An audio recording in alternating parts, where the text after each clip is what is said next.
बिस्मिल्लाहिर्रहमानिर्रहीम। अस्सलामु अलैकुम। आज हम पढ़ेंगे यूएचएस के पास पेपर बायोलॉजी में पहला जो यूनिट है इंट्रोडक्शन टू बायोलॉजी।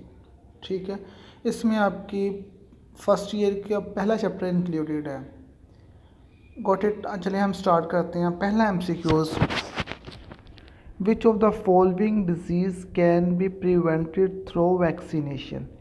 जब भी वैक्सीनेशन का वर्ड आ जाए समझ लीजिए वैक्सीनेशन जो होती हैं वो होती है वायरल डिजीज़ की, जबकि बैक्टीरियल डिजीज़ के लिए एंटीबायोटिक्स होती है, क्योंकि बैक्टीरियल डिजीज़ इतने हार्मफुल नहीं होते वो भी है, लेकिन वायरल डिजीज़ ज़्यादा हार्मफुल होती हैं। तो अगर हम पहला देखें एड्स और कैंसर का तो ट्रीटमेंट है ही नहीं अभी तक, यानी कि वो कैंसर जो ट्रीटमेंट है यानी कि वैक्सीनेशन के थ्रू नहीं है। कैंसर का ट्रीटमेंट दो है जो हमने पढ़े थे, एक तो होगा कीमोथेरेपी और एक होता है रेडियोथेरेपी। ठीक है। ऑप्शन बी है मलेरिया और एड्स का तो इलाज है ही नहीं, है वायरल डिजीज़ लेकिन इलाज नहीं है। जो मलेरिया है वो है बैक्टीरियल डिजीज़ प्लाज्मोडियम से, तो ये भी नहीं।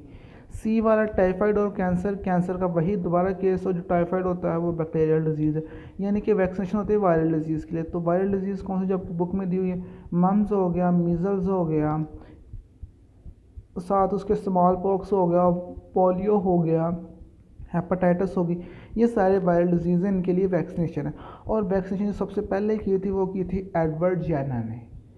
किसने? एडवर्ड जेनर ने। और वैक्सीनेशन का वर्ड वैका से निकला जिसका मतलब होता है काऊ। उसने क्या किया था, काऊ के पस लिया था जो स्मॉल पॉक्स के ट्रीटमेंट के लिए इस्तेमाल की थी। Got it.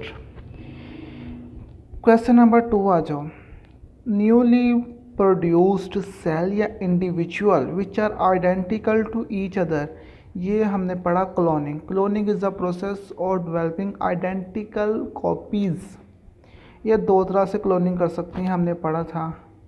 या तो जाइगोट में से वो रिमूव करवा दिया जाए, एग को रिमूव करके जो हमारा पसंदीदा है वो डाल दिया जाए। जो सबसे पहला क्लोन हुआ था उसका नाम था डॉली। ठीक है, एक शीप थी। अब इनके कॉन्सेप्ट ले लिया जाए, जेनेटिकली मॉडिफाइड वो होते हैं जिसके अंदर फॉरेन डीएनए होता है। ट्रांसजेनिक बैक्टीरिया वो भी सेम केस है, ट्रांसजेनिक एनिमल वो भी केस, क्लोन इसका आंसर है दूसरे का। ठीक है। Question number 3, which of the following is a blood borne disease. Blood borne disease कौन सी होती है? ऐसी डिजीज़ जो ब्लड से ट्रांसफ़र हो।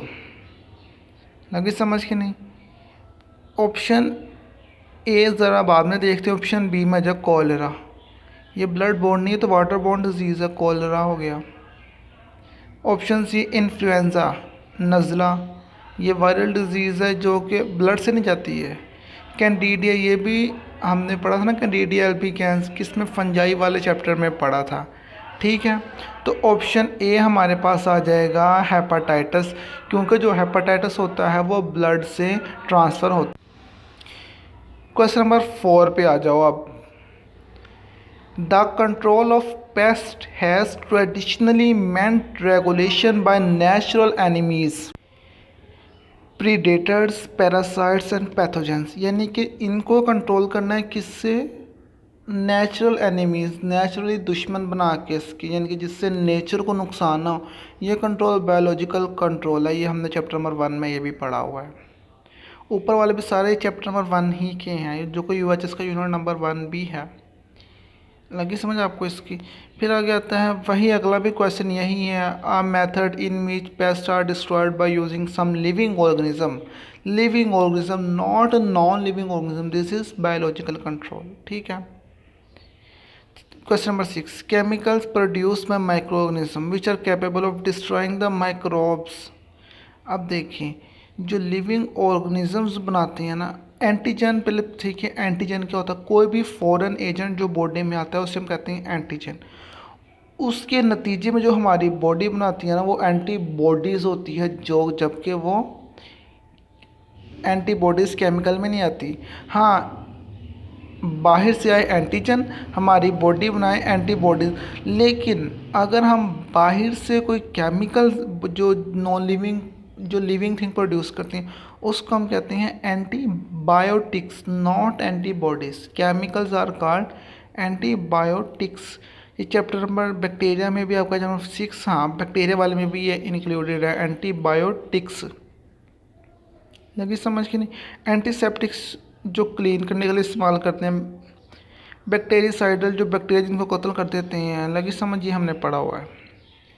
Check question number 7, the plants having foreign DNA, ये ऊपर भी मैंने पढ़ा, प्लांट्स में फॉरेन डीएनए होगा ट्रांसजेनिक प्लांट, एनिमल में होगा ट्रांसजेनिक एनिमल, अगर बैक्टीरिया में होगा ट्रांसजेनिक बैक्टीरिया, अगर किसी जानदार में होगा ट्रांसजेनिक ऑर्गेनिज्म कहलाएगा। Pasteurization technique is widely used for pasteurization of milk and milky product. These are first developed by, हाँ जी किसने डेवलप की थी ये बताएं ज़रा। इसका जो आंसर आना ये आपने कमेंट्स में लाजमी बताना है, ठीक है। Question number 9, the production of genetical identical coping of organism by, ये भी इंपॉर्टेंट लिखना, these are by asexual, cloning is a asexual process, asexual reproduction is called cloning, ठीक है। Question number 10, the use of living organism in industry for the production of useful products, these are biotechnology, है आपको UHS कलादा से भी chapter है जो हम पढ़ेंगे आगे जाके। 10 क्वेश्चन हो गया, अब हमारा आ गया 11वां क्वेश्चन, ठीक है। Plants having foreign DNA incorporated transgenic plant, पहले भी आ चुका हुआ है मेरे ख्याल से। 12वां क्वेश्चन पढ़ें अब ज़रा। Treatment by using attenuated culture of bacteria, अब गौर से समझो, एटेन्यूएटेड कल्चर यानी कमज़ोर कल्चर क्या होता है, वैक्सीनेशन होती है, ठीक है। स्टीरिलाइजेशन होता है, पहले पढ़ो कीमोथेरेपी, ये कैंसर का इलाज होती है। एंटीसेप्सिस, ये एंटीसेप्टिक्स को साफ़ करने के लिए इस्तेमाल की जाती है।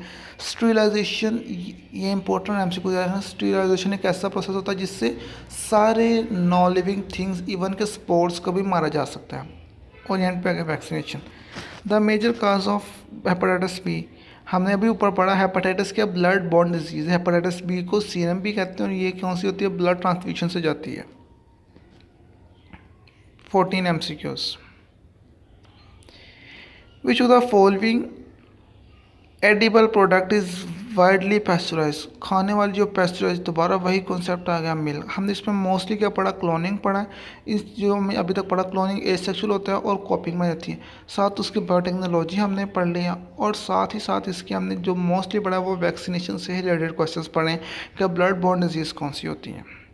Question number 15, the modified plasmid और phage DNA is called, modified हो जाए तो रिकम्बिनेंट कहते हैं, ठीक है। यह था हमारा पार्ट 1, ठीक है।